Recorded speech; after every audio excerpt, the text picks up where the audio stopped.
Alright, welcome na naman sa isang episode ng JC Lara Vlogs. And today ay mag-speed test tayo, no, ng aking Motorstar 150CL. Well, first of all, nandito ako sa undisclosed location. At meron akong dahilan kung bakit siya undisclosed, okay?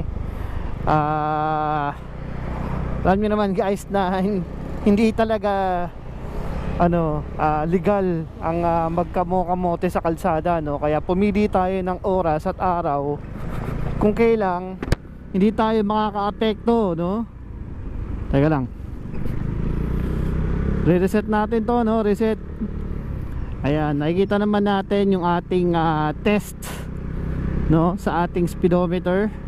Medyo nagkakaiba yung resulta ng ating GPS speedometer versus sa speedometer na actual ni Motorstar. Kasi may mga nagrereklamo, nagsasabi na hindi nga talaga accurate itong Motorstar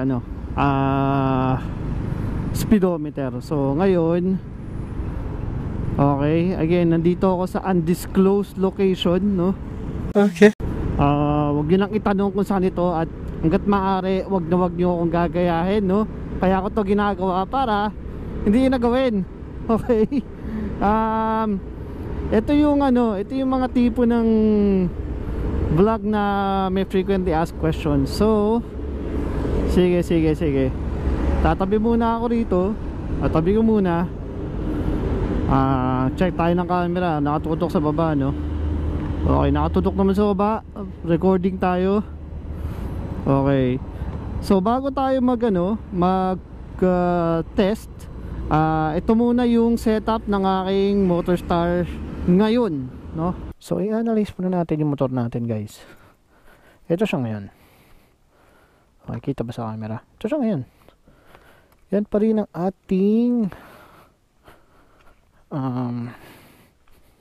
Motorstar 150CL, no? Yan pa rin siya. Yan. Tapos ilang taon na ba siya sa akin, o sabihin natin ilang buwan. At ito na po ang tinakbo ng aking Motorstar, no? Alam naman natin, kung nakasubscribe kayo sa akin, marami na akong pinanggalingan, no? Ilang beses ko lang na-prove yung worth ni Motorstar 150CL, especially pagdating sa long ride, no? May mga naging problema tayo, especially nung huling endurance, no? Sa tingin ko yun ay dahil sa mali nating setup, o dahil sa may mga naging problema si Motorstar 150CL. Ayan, so you can see, maayos naman yung motor, all good. Yan, maganda yung setup ko I mean, kung aesthetic, wala talaga akong problema sa kanya Ito siya guys, tingnan nyo, bukas na siya. Kita nyo ba? Kasi sa loob niyan, na talaga yung air filter. Actually, naisip ko nga, pwede ko siya i-connect dito pero wala kasi akong tornilyo for this. Pag doon naman sa taas, baka kasi naiipit lang somewhere ayan. So, pero ngayon wala akong panahon gawin to I was thinking na ilagay siya dito, pero wala talaga Ayan, ganyan lang talaga. That's all it can be. So, hoping na hindi naman siya matuluyan. Pero either way, looks like, kung hindi, ewan ko this is my third endurance, second endurance for this ride. Mukhang nakakatakot na, pero I don't know, mukhang lang talaga siya guys, daily rider lang talaga siya. Tsaka napapansin ko, wala rin naman ako nakikita mga gumagamit ito sa endurance. I'm not sure kung merong sa grupo, pero wala The more that I use this, the more na nagde-decline yung performance niya. So I'm not sure. Ayun, so I'm not sure kung saan ako nagkulang. Yung oil niya, okay pa naman. Pagbalik, change oil ko na. Pero ang kutob ko, yung filter box, yung air filter. Kasi nga, bilang wala na siyang filter box, hindi na fresh air yung sinasagap niya, sabi nga ni Weekend Rider. So I think I believe it's the air intakes kasi tinanggal na namin yung air filter, tsaka lang siya nag-perform na maayos. When I say maayos, hindi exceeding expectation, hindi meet expectation, it's just working, yun lang. So fortunately, this is my sport, this is our sport. I may have to rethink about this. I mean, guys, nagpapasalamat ako sa mga subscriber ko na patuloy na tumatangkilik sa motor natin, sa Motorstar Eastride 150CL, no? I bet for sure may tamang setup for that. Kung nakaka-experience kayo ng kung matagal na kayong owner, na-experience rin kayo ng decline of performance, gusto ko sabihin sa inyo, hindi kayo nag-iisa. But may paraan para maayos yan. But again, for me, I'm not sure yet. I can't decide, especially in this vlog, no? Kasi karamihan ng mga sumali sa vlog ko at mga nag-subscribe sa akin dahil sa Motorstar 150CL. At for sure, nag-iintay kayo ng update kung paano ko siya ayusin, paano ko siya i-improve. So, see what I can do. Alright, but for now, open carb para lang pumasok yung hangin para mag-accelerate ako punta ron. Pero ngayon, mukhang naayos ko na mukha. I don't know. Well, let's see. So, i-reset na lang natin to. Yan. Alright. Madali lang hanapin tong app. Lagay nyo lang is speedometer GPS. Pwede na i-download. Marami namang klase yan. So, in case masiraan kayo, meron kayong reference to. Just make sure na tightly nakakonect yan dito kasi baka mapaano eh. Alright. So, let's start the acceleration test and the speed test. Okay, medyo marami pang sasakyan, so heated na tayo. Sisimulan ko na. Hindi ko siya full throttle, guys, last time kasi sinagad-sagad ko siya, no? Pero hindi pala talaga yun ang tamang pagmamaneho ng scooter. So eto na, let's go.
Feeling ko kinulang tayo sa kalsada, pero ano sa tingin nyo, guys? Medyo kasi dito sa lugar na to medyo malubak, no? Ilan lang talaga dito yung portion na asfaltado. Kaya kampante ako dito kasi hindi siya ganoon kalubak,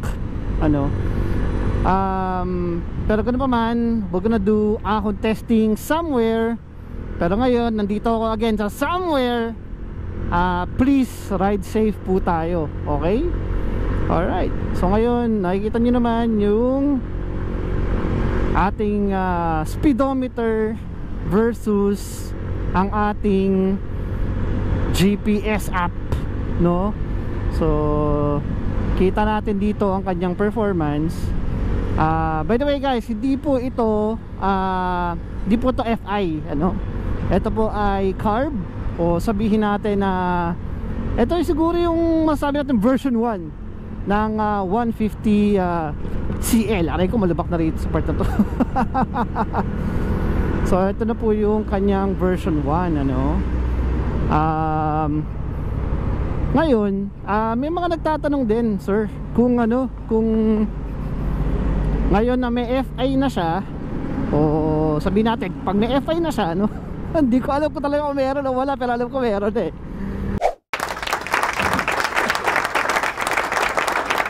Kasi meron ng ano 150p na FI, no? Ay nako, alam nyo lang, yung misis ko gusto ng Honda PCX. Pero ang presyon ngayon nasa 130, 140, no?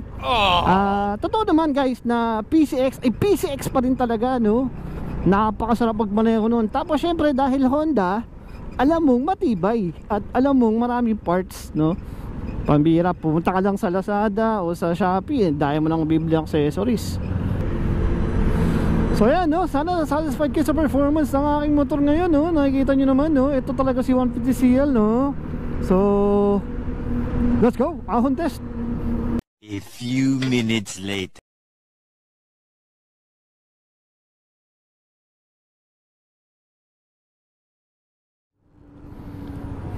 So dito ako magsisimula, no, sa road na to. Alam natin guys na mahirap dito sa road na to, lalo na sa mga motor na mababa ang CC. Kasi paahon to. Kasi sobrang paahon. So simulan natin, no. Nakahanda na ating camera, cellphone, GPS. Let's do this. Go, acceleration test from 0 to top speed. Tingnan natin. At guys, madalas tong kalsadan to, so make sure na maayos yung PSI ng gulong ninyo.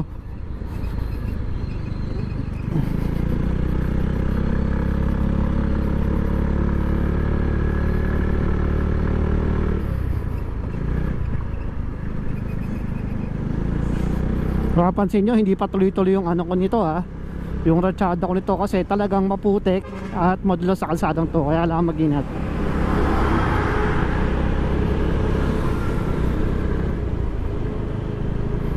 Tsaka guys, madalas ito may checkpoint, kaya huwag kayo magkamotor rito. At guys, marami na rin napaano rito sa kalsada na to, kaya huwag kayo magkamotor rito. Reminder lang.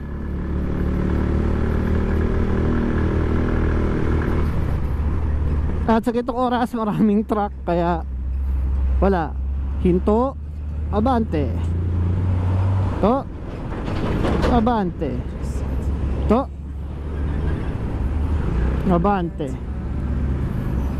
So nakikita nyo naman guys yung acceleration nya, lalo na dun sa ating RPM.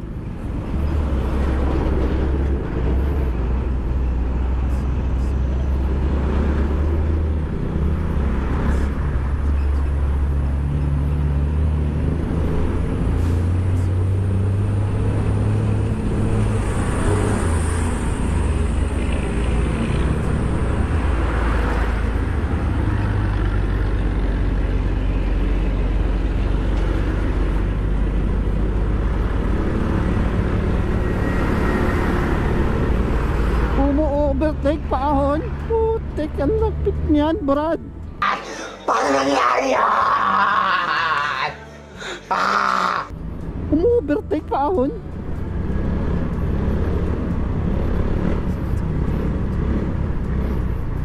Kung sa dekambyo yan, primera, segunda ata kailangan mo dyan para maka-overtake. Ito automatic to guys. Okay, eto na guys, patag na to. So, alright. So, dito tayo nag-stop, no? So, lugar na to. So, kayo na umusga sa ating ahon testing, no? So, yun na huling test natin para sa ating Motorstar. Uwi na tayo. Alright.